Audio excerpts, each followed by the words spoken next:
Welcome to the Potter Blog site, January 28th, Saturday, 2012. A very disconcerting discovery out. Basically, the weaponization of Fukushima fallout. It's naturally occurring weaponization. And I guess let me go aside for a second and describe what I mean by weaponization. I think most people are familiar with anthrax. If you just took a handful of naturally occurring anthrax spores and you threw them up into the air, if we were doing a vulnerability analysis, as you threw those naturally occurring anthrax spores up in the air, there'd be a kill probability of 1, which means 100%, probably within 100 meters downwind. And after that, the PKs would drop off.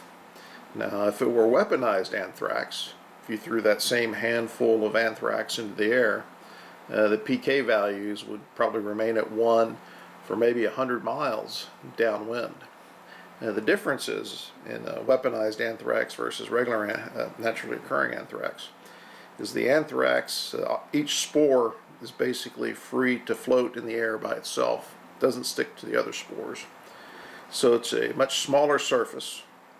It can travel much further in the wind, and it can get much deeper into the lungs.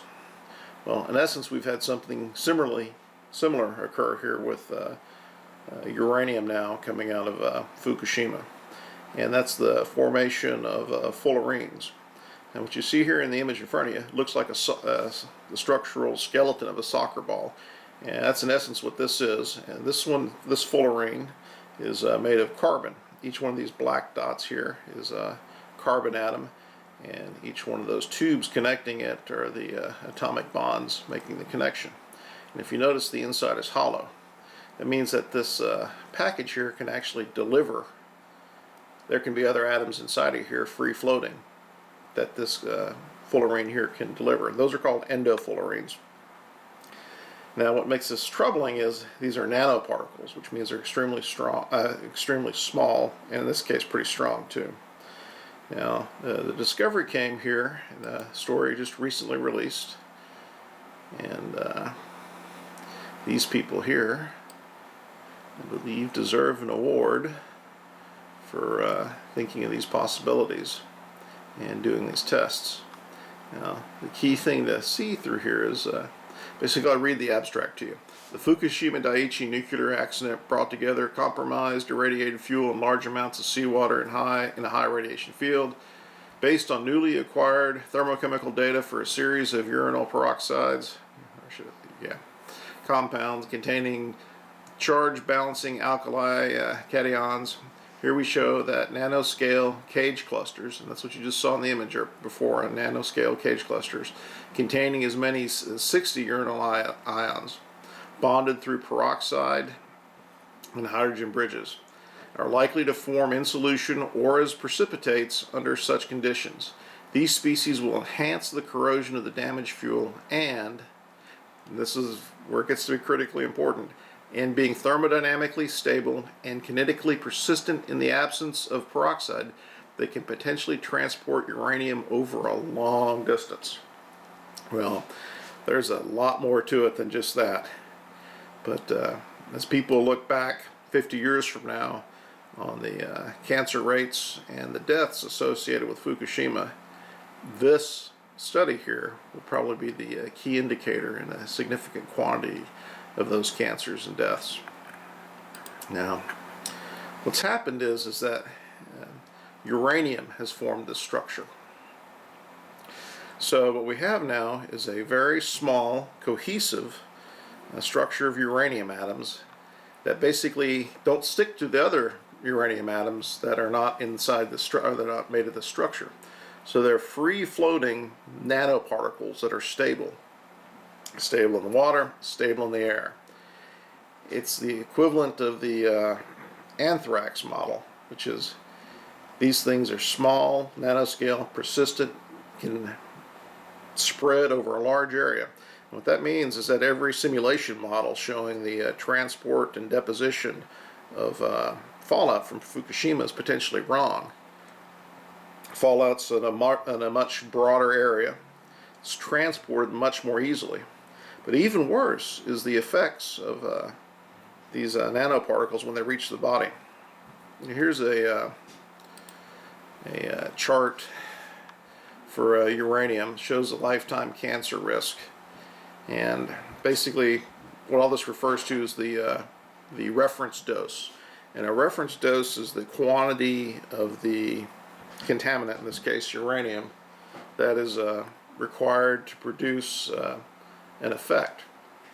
Well, since these particles are so small, they have a much easier time getting inside deep into the lungs. If you swallow them, they're much more easily ingested and absorbed through the intestines, and they're much more likely to penetrate blood-brain barriers. Not only that, in the case of uranium, uranium is a bone and kidney seeker. And so what will happen is these uranium atoms now have a much, let's call it a autobahn to your inside of your body. Now, if we go back and look at the structure of this fullerene, inside here can be trapped plutonium atoms, cesium atoms, any number of whatever's in the fallout, in the water, or in the air as this fullerene is being created, can be inside that. Now, so let's take, for example, plutonium. Say there's plutonium inside this fullerene, this uranium buckyballs, as they're often known, and named after Buckminster Fuller, the person who popularized the geodesic dome. If there's plutonium inside this, usually plutonium often is described as being only harmful if inhaled. Some people claim you can drink plutonium because it'll pass through your body rapidly.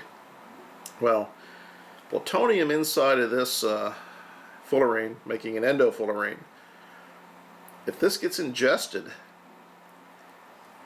the uranium will pull this towards your bones and your kidney.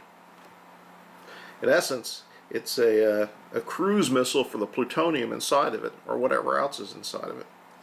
And it gets even worse.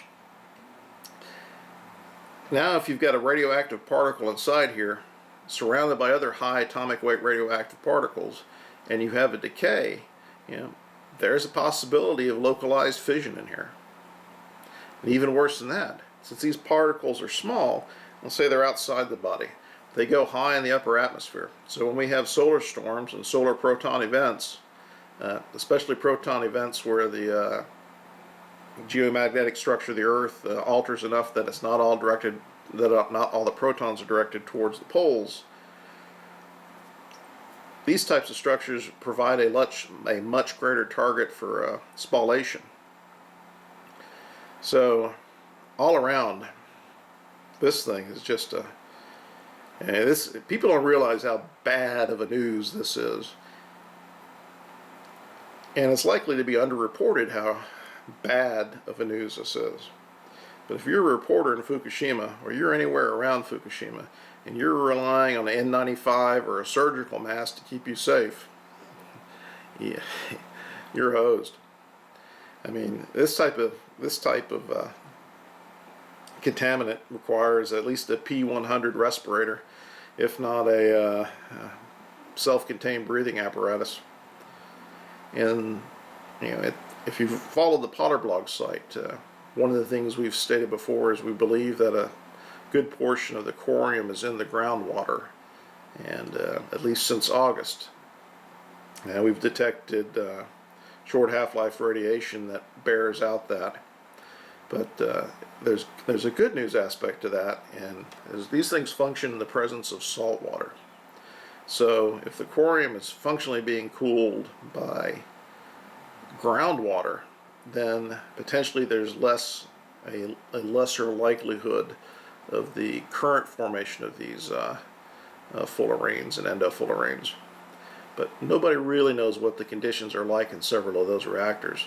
But that would mean, if that's the case, and it's all being cooled by groundwater, then the majority of these buckyballs, uranium buckyballs, were formed within the probably first 6 months of the accident.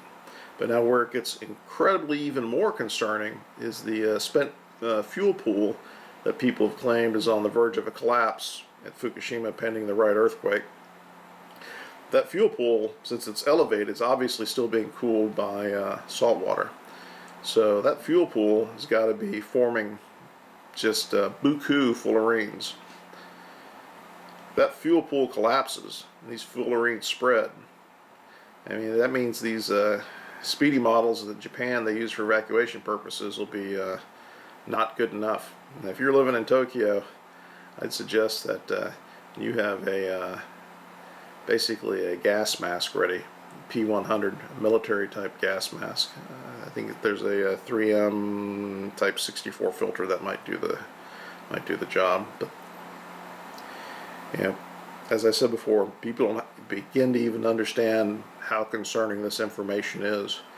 This is the type of thing where people look back in 50 to 100 years and they'll just be in utter amazement about the salt water being thrown on these reactors and continuing to be thrown on these reactors.